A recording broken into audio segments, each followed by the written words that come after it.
Cette vidéo vous est proposée par Pritel, l'opérateur mobile 100% utile. Salut, c'est Marco de Top for Phone. On se retrouve aujourd'hui pour la vidéo de test du Xiaomi Redmi 9C NFC, le mobile que vous voyez tout de suite devant vous et que je vous ai présenté récemment lors de la très traditionnelle et habituelle vidéo de déballage de cette boîte que vous voyez en haut à droite de l'image. Le Xiaomi Redmi 9C NFC, que je vais appeler plus simplement le 9C parce que sinon on va être sur une vidéo à rallonge, eh bien le 9C c'est un mobile entrée de gamme. 129,90 € c'est son prix maximum conseillé, il vient juste d'être commercialisé, on est en décembre 2020 lorsque je fais cette vidéo.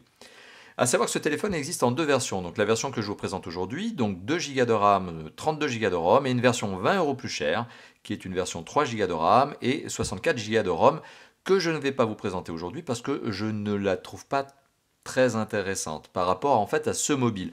Alors je vais m'expliquer ici, ce mobile c'est un mobile entrée de gamme. 129 € c'est son prix maximum, certes, mais on arrive déjà à le retrouver à moins de 100 €. Et d'ailleurs vous le savez, il y a notre comparateur de prix pour faire la bonne affaire. Le lien est en description, en commentaire et en annotation de cette vidéo. Et donc si ce mobile arrive à moins de 100 €, finalement on n'est plus dans la catégorie des entrées de gamme, on est dans la catégorie des low cost. Et avoir un mobile qui un petit peu plus de RAM et un peu plus de ROM, alors que finalement on recherche ici vraiment le prix le plus bas, ne me semble pas être intéressant. Donc la version 3 Go, 64 Go ne me semble pas être intéressante quand on a vraiment cette recherche du prix le plus bas finalement, le budget le plus raisonnable. Alors ce téléphone, je viens de le décrire comme étant un low cost. Oui, c'est un low cost maintenant par son prix, parce qu'on arrive à le retrouver à moins de 100 €. Et donc pour le coup, eh bien, ça me permet aussi de vous donner une autre information, c'est que ce téléphone, et j'arrive même à embrayer sur la conclusion, ce téléphone est mon coup de cœur de l'année 2020, eh bien, sur la catégorie des low cost, c'est-à-dire sur les téléphones à moins de 100 €, eh bien clairement, ne cherchez pas, c'est la meilleure affaire à faire, selon moi, désormais, décembre 2020, voilà, catégorie des low cost, top choix, coup de cœur 2020, coup de cœur de Top for Phone, c'est le 9C NFC. Alors bien sûr, sur un téléphone à moins de 100 €, il y a des concessions, hein. On ne peut pas avoir que du parfait, on ne peut pas avoir que du tout bon, forcément. Et puis il faut prendre en considération le prix, parce que ça veut dire qu'il y a des spécifications qui ne sont pas non plus brutales, hein. On n'est pas sur un haut de gamme. Voilà, mais tout ça, on va le détailler tout au long de cette vidéo. Et comme d'habitude dans les vidéos de test de Top for Phone, tous les points que je vais vous donner vont vous permettre de vous faire aussi à votre tour votre propre avis, votre propre appréciation. Mon avis est très positif sur le 9C NFC, eh bien, charge à vous de me mettre notamment dans les commentaires ce que vous en pensez, hein. Voilà, c'est l'idée. Ce téléphone, eh bien, on va le détailler, on va prendre le temps de le regarder, eh bien, déjà sous l'angle du design, et c'est un téléphone qui, pour un téléphone à moins de 100 €, bon, allez, 130 € quand on prend son prix plein, eh bien, est un téléphone qui présente très bien. Il est décliné en 3 versions, la version noire que je vous montre ici, qui s'appelle la Midnight Black. Il y a aussi 2 autres versions que l'on voit sur la boîte ici d'ailleurs, qui sont donc la Sunshine Yellow et la Twilight Blue, donc les 2 autres versions couleurs, donc 3 coloris différents, fois 2 versions de performances différentes. Hein, donc ça fait quand même 6 déclinaisons au total pour le 9C NFC. Moi j'ai pris ici la version qui me semble la plus sympathique, la plus passe-partout. Passe-partout parce que forcément on est en noir et donc le noir en général c'est une couleur un petit peu plus passe-partout sur les smartphones, mais surtout que je trouve plus adapté parce qu'on a ici un dos avec ce petit effet un peu fibre de carbone, c'est qu'un effet, hein, c'est que du plastique tout autour, mais c'est un effet qui rend bien je trouve sur la version noire, donc je trouve le noir ici sur ce mobile plus sympathique. Après c'est les goûts et les couleurs, hein. À vous de me mettre dans les commentaires ce que vous en pensez.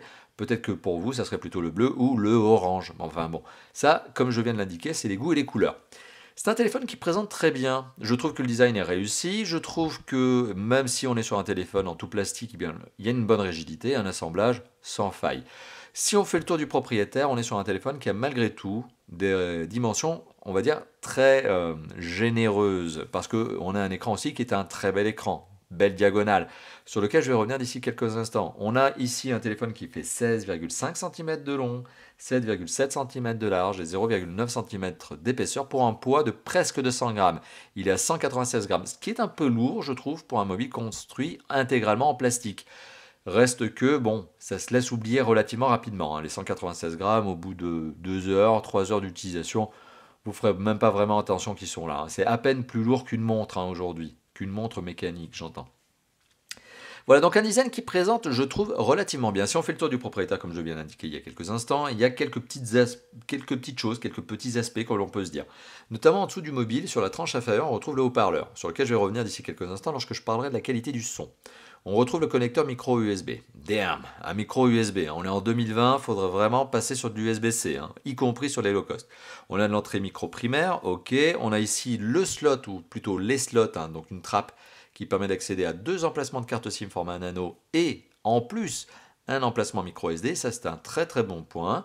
Sur le dessus du mobile, on retrouve le connecteur mini jack qui a été sauvé. C'est encore un bon point. Sur le côté droit du mobile, on retrouve notamment le bouton on-off ainsi que le bouton de contrôle de volume plus-moins. Et sur l'arrière du mobile, on retrouve plein de choses. On retrouve un double capteur photo accompagné de son flash LED. Alors double capteur, j'insiste bien là-dessus parce que là, il y a des effets de design, tout ça, on pourrait se dire qu'il y en a 3, voire même qu'il y en a 4, etc. Non, non, non. Il y a 2 capteurs photo, dont un principal de 13 mégapixels accompagné d'un 2 mégapixels qui est là pour l'aider en fait à gérer la profondeur de champ. Ça s'arrête là. Hein. Et il y a le flash LED. Donc voilà, hein, il y a du design hein, pour vous faire croire qu'ici on est face à une plaque de cuisson, mais non, non, non, non, non, clairement il y a 2 capteurs photo et non, c'est tout. Mais on reparlera de la qualité photo tout à l'heure. On a ici le capteur d'empreinte digitale qui, je trouve, eh bien, est très judicieusement placé parce qu'on retrouve très instinctivement ce dernier sous l'index, que ce soit de la main droite ou de la main gauche, hein, en fonction que vous soyez droitier ou gaucher, mais je trouve qu'il se place très bien, il tombe très très bien. On a le marquage Redmi, en fait, qui est devenu une gamme plus qu'une marque, même si Xiaomi, à un moment donné, voulait en faire une marque. Non, c'est resté une gamme.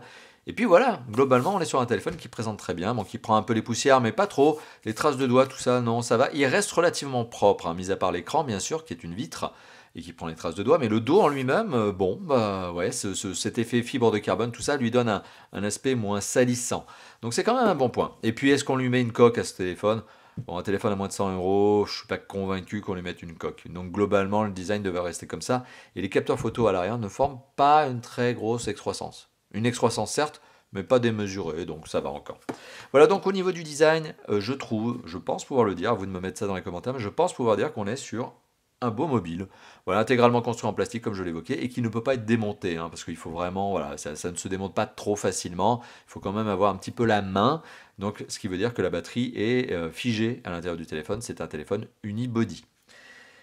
Donc on a parlé du design, maintenant on va parler de cet écran. Hein. C'est le grand écran qui forcément doit bien trouver une place et fait que le téléphone il est grand. Voilà. Donc c'est un écran de 6,53 pouces, donc une très belle diagonale au format 20 neuvième, ce qui est supérieur au 16 neuvième.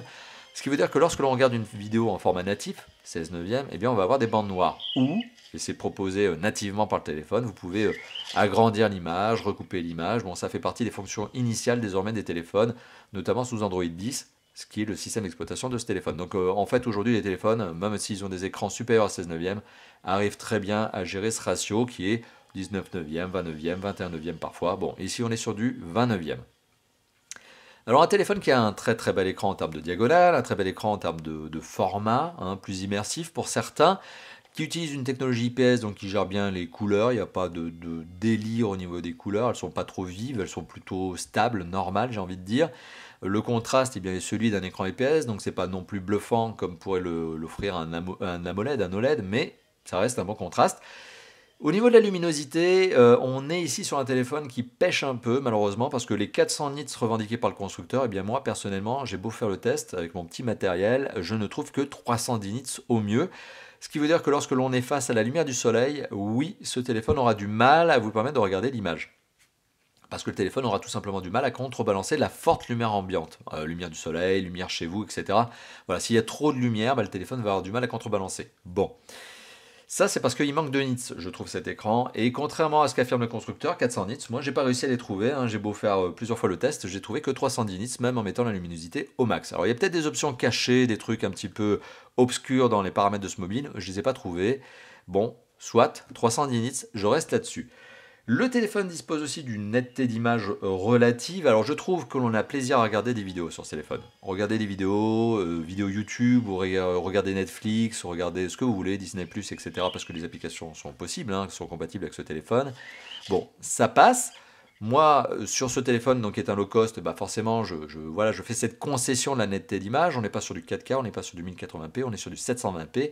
On a une netteté d'image perfectible, 269 pixels par pouce, hein, c'est ce qu'offre ce téléphone. On est en dessous des 300 que l'on estime nécessaires pour ne pas les voir à l'œil nu. Bon, je rappelle aussi qu'on est sur un téléphone que l'on arrive à retrouver à moins de 100 €. Bon, je trouve que l'image est quand même pas mal hein, pour un téléphone à moins de 100 balles. Voilà, donc ça c'était pour vous parler de l'écran. Maintenant, pour vous parler de, eh bien, de ce son qui est offert par le téléphone. Alors le son, il est véhiculé, bon, j'aime bien le dire par trois moyens, mais bon, en fait, il y en a quatre. Il y a l'écouteur, donc en mode conversation téléphonique, rien à dire, ça marche très bien. Il y a le mini jack, on a de la chance, il est là, hein, il existe bien.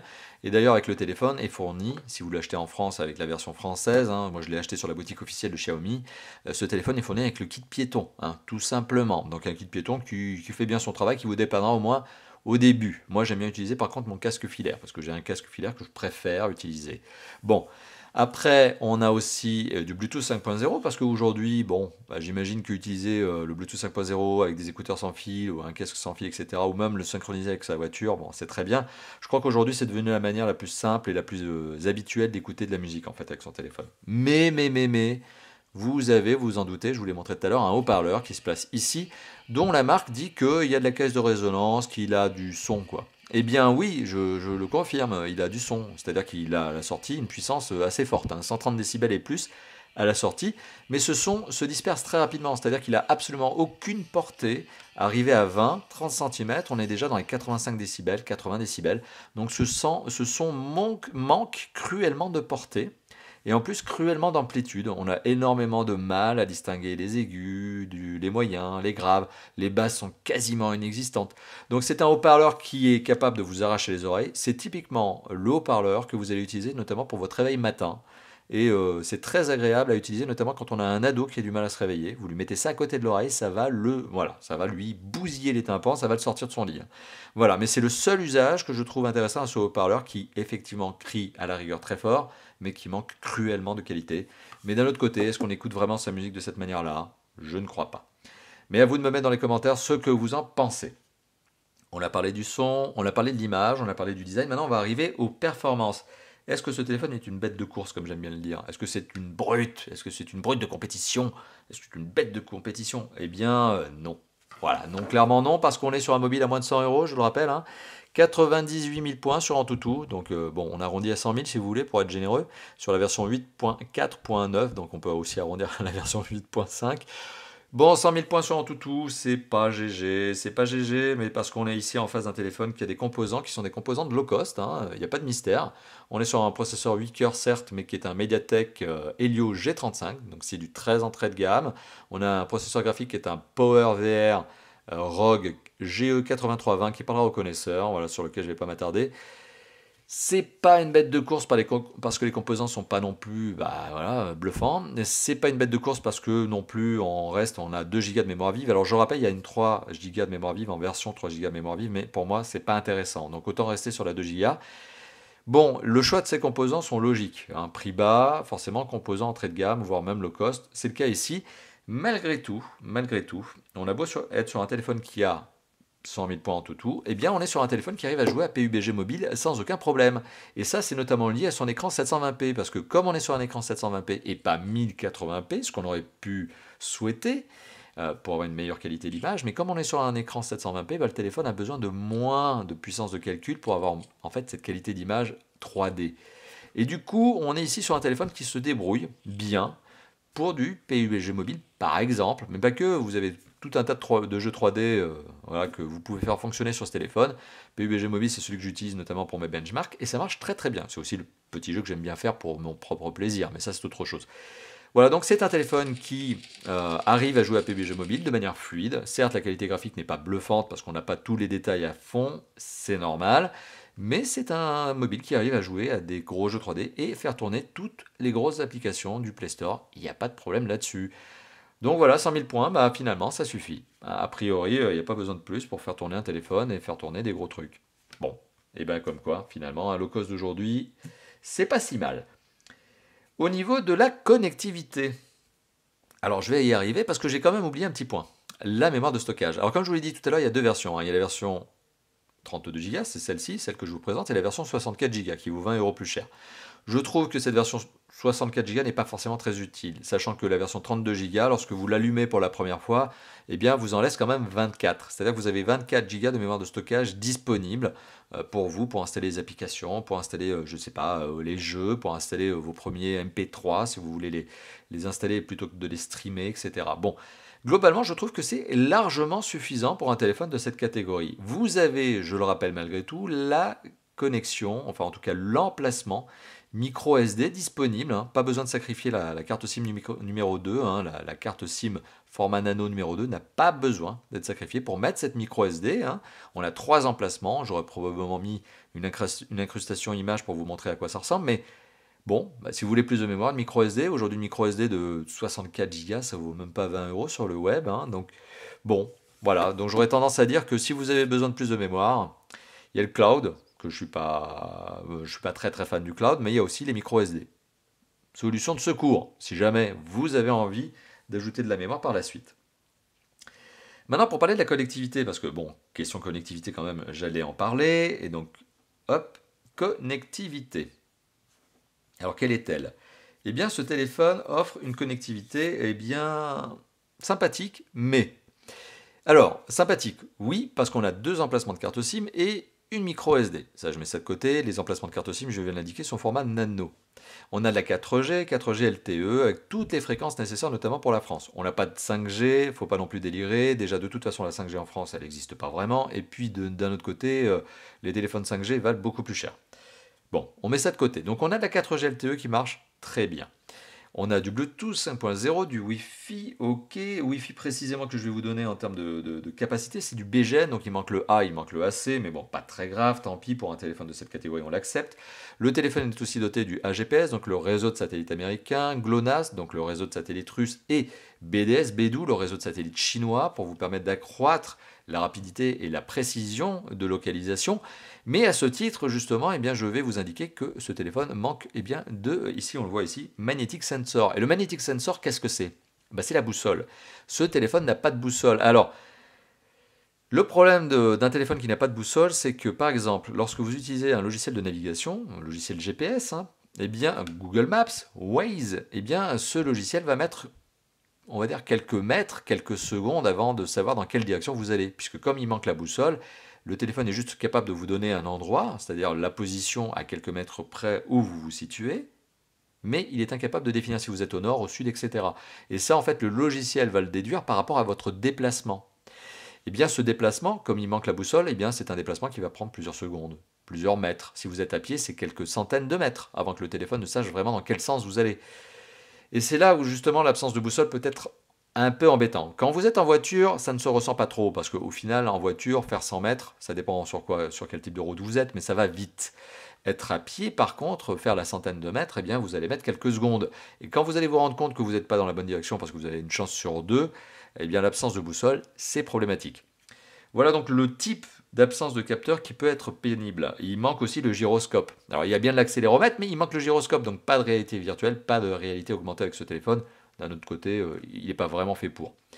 Voilà, donc en termes de connectivité, on n'est plutôt pas trop mal, si ce n'est qu'il manque par exemple la boussole, si ce n'est que par exemple il y a le connecteur micro USB. Ce satané connecteur micro USB, on est en 2020, fin 2020, vraiment, sérieusement, les constructeurs devraient arrêter et passer à l'USB-C. Même Apple pense arrêter son Lightning pour passer sur de l'USB-C.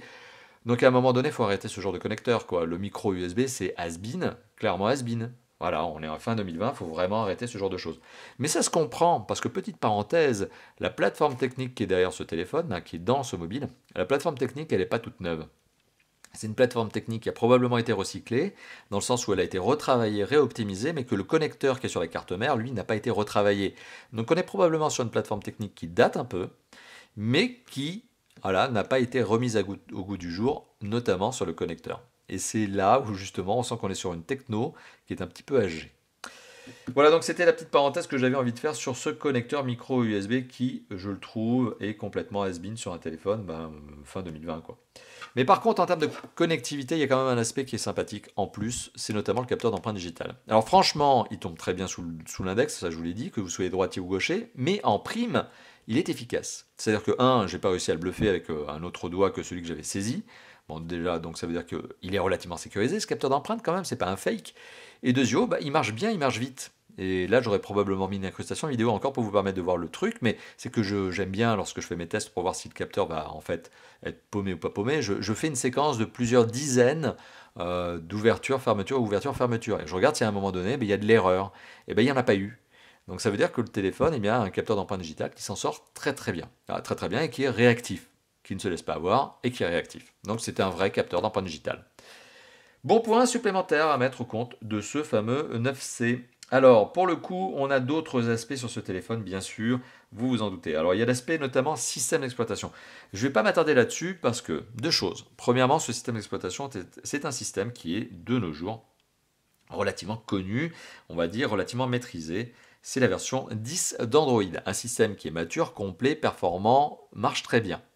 Alors ce système, justement, dont je vous montre le petit widget, hein, voilà, c'est rigolo ça.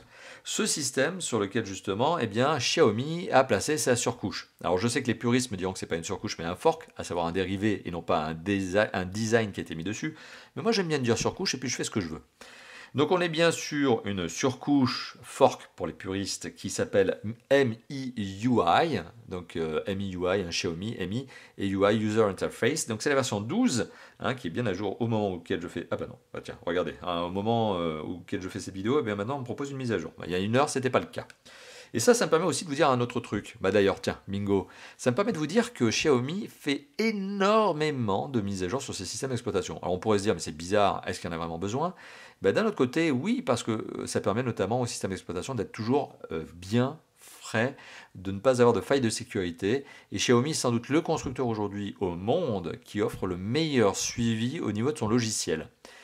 Donc, système Android 10.0 qui marche très bien, sur lequel justement on a une surcouche qui s'appelle MIUI 12 qui est mise à jour de manière très régulière. Il y a des chances que le 9C passe en Android 11 à un jour. Très bien, voilà. Et alors, cette surcouche, qu'est-ce qu'elle offre? Elle offre du design, elle offre de l'ergonomie. Alors l'ergonomie, même le menu paramètres a été modifié. Elle offre quelques petites fonctionnalités supplémentaires, quelques applications supplémentaires. Donc globalement, c'est une manière pour Xiaomi de se différencier de la concurrence et d'offrir, on va dire, selon la marque, un usage un peu plus agréable, agrémenté, voilà, un peu plus sympathique, plus fluide qu'un Android 10.0 de base qui est effectivement un peu austère, mais qui me convient parfaitement, mais ça c'est mon petit avis. Donc on a du un peu plus. Malheureusement, je trouve que ce un peu plus, des fois, il est un peu pénible, dans le sens où Xiaomi a vite fait de vous proposer un peu trop d'applications partenaires à l'installation. Alors vous avez le droit de ne pas les installer, heureusement, quand même. Vous avez le droit aussi de désinstaller les applications, heureusement, quand même. Mais malgré tout, il y a aussi cette capacité que la marque a de vous proposer de la pub. C'est-à-dire que par exemple, quand vous installez une application depuis le Play Store, vous allez vous retrouver avec l'application qui va s'installer, donc qui va être téléchargée, installée par le Play Store, et puis bizarrement, au moment de l'installation, eh bien, le téléphone performe une sorte de scan, selon la marque, un scan qui est un scan de sécurité, une sorte d'antivirus pour vérifier que l'application est une bonne application. On pourrait se dire que c'est une volonté louable, mais ça permet juste à la marque de vous coller une page de publicité supplémentaire. Et c'est juste un exemple parmi d'autres, au niveau justement de cette adware dont regorge le téléphone. Alors, c'est pas catastrophique, c'est pas tout le temps, mais oui, regorge, parce qu'il y a des situations dans lesquelles vous allez retrouver un panneau de pub que vous n'aviez pas envie d'avoir, surtout que vous avez payé le téléphone. Il n'est pas cadeau, hein, il n'est pas sponsorisé ce téléphone, vous l'avez payé. Et je trouve ça un petit peu pénible de la part de la marque, parce que c'est une habitude qu'ils ont depuis quelque temps sur tout leur mobile, que de placer cette sorte de gestion des adware. Alors je sais que certains fanboys aiment bien me tacler dans les commentaires en me disant que bah, c'est ce qui permet à la marque de proposer des téléphones moins chers. Ouais, bon, ça c'est le discours de la marque, hein, parce que dans la réalité, ça leur fait gagner quelques centimes et ça va pas vous faire réduire votre prix, hein, vous. Hein. Donc c'est juste une manière de marger un tout petit peu plus pour Xiaomi. Et je trouve franchement que c'est un truc qu'on aurait pu éviter. Alors je sais qu'il y a certains aussi de ces fans qui vont me dire qu'il n'y a qu'à aller dans les menus du téléphone et dans les paramètres du téléphone chercher le moyen de désactiver. Je sais où sont ces options, mais elles sont tellement mal indiquées et tellement mal décrites. La traduction est volontairement mal faite, ou en tout cas le jargon utilisé est tellement tordu, qu'on a du mal à savoir ce que c'est. Et donc du coup, on sent que la marque aussi elle a été rusée là-dessus. Donc il y a un aspect adware qui je trouve est pénible. Voilà. Mais certes, c'est pas ça qui va plomber l'usage absolument de ce téléphone, c'est pas ça qui va le rendre moins agréable, mais je trouve que c'est mesquin. Voilà, clairement je le dis. Je sais que je vais avoir des commentaires qui vont être assez taquins hein, de la part de certains fanboys de la marque qui aiment bien me dézinguer là-dessus, comme le fork par exemple. Mais je vous le dis, voilà, vous qui n'êtes peut-être pas un fanboy ou un habitué de la marque, je vous le dis, vous allez vous retrouver de manière intempestive avec des petits panneaux publicitaires parce que vous avez installé une autre application. Ouais, bon voilà, moi je trouve ça mesquin. Allez, je l'ai dit plusieurs fois, il est temps de passer maintenant à d'autres aspects, et les autres aspects, c'est notamment l'usage de ce téléphone. Alors comme je vous l'ai dit tout à l'heure, tout tourne. Grosse application, qui seront scannés avec un panneau de pub. Gros jeu, bon là aussi pareil, hein. Bon, ça tourne, pas de problème, et ça tourne très bien. Alors, ça, c'est l'usage au global. Écouter du MP3, regarder des films, tout ça, il n'y a pas de problème. Jouer à des jeux 3D, ok. Il y a deux autres aspects sur lesquels j'ai envie d'arriver. Il y a notamment l'aspect qualité photo. Alors, comme je vous l'ai dit tout à l'heure, il y a du design au dos du téléphone. Du design assez rigolo parce qu'au final, vous avez un double capteur photo qui est un 13 mégapixels accompagné d'un 2 mégapixels. Alors, tout ça pourrait nous laisser dire que, ok, ça va être quelque chose de sympa, ok. D'ailleurs, petite parenthèse, hein, autofocus m'effraie, hein, rien du tout. Hein. L'autofocus, oui, on sent que le téléphone a une tendance à essayer de faire une focale à peu près propre, mais la plupart du temps, vous allez passer en débrayé manuel pour essayer justement de lui dire où placer sa focale. Quoi qu'il en soit, la profondeur de champ est relativement bien gérée quand même malgré tout sur ce téléphone.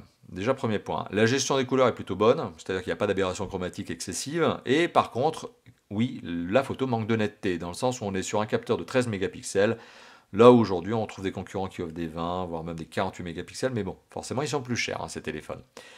Donc dans l'absolu, la qualité n'est pas si décevante que ça pour un téléphone à moins de 100 euros.